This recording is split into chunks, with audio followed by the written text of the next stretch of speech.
কিন্তু আজকে ইস্ট বেঙ্গল টানা দ্বিতীয় ম্যাচে জয় পেল এবং আজকে যে জয়টা পেয়েছে দাপটের সঙ্গে।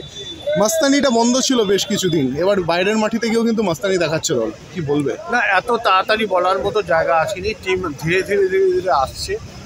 আমরা টিমটা খারাপ করিনি, হয়তো আরও একটু ভালো করা যেত, রিজার্ভ বেঞ্চটা শক্ত করা যেত, কিন্তু আমার মনে হয় সেকেন্ড হাফটা ভালো খেলেছে, ফার্স্ট হাফটা আরও উন্নতি করতে হবে। হোপফুলি কোচ ধীরে ধীরে টিমটাকে আনবে, টিমকে আরও স্পিডে খেলতে হবে, এটা আমার ব্যক্তিগত ধারণা। আশা করি কোচ এটাকে নিয়ে আসতে পারে।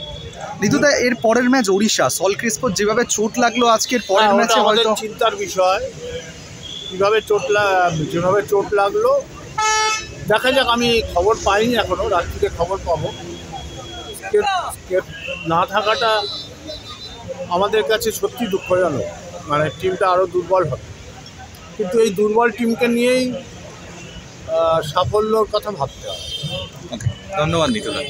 আইএসএল এ বহুকাঙ্ক্ষিত জয়ের পথে ফিরেছে ইস্ট বেঙ্গল। তবে শোনা যাচ্ছে জানুয়ারি ট্রান্সফার উইন্ডোতে বিদেশি বদলের পক্ষে হাঁটতে পারে ইস্ট বেঙ্গল ম্যানেজমেন্ট। শোনা যাচ্ছে হিতাচি মাহের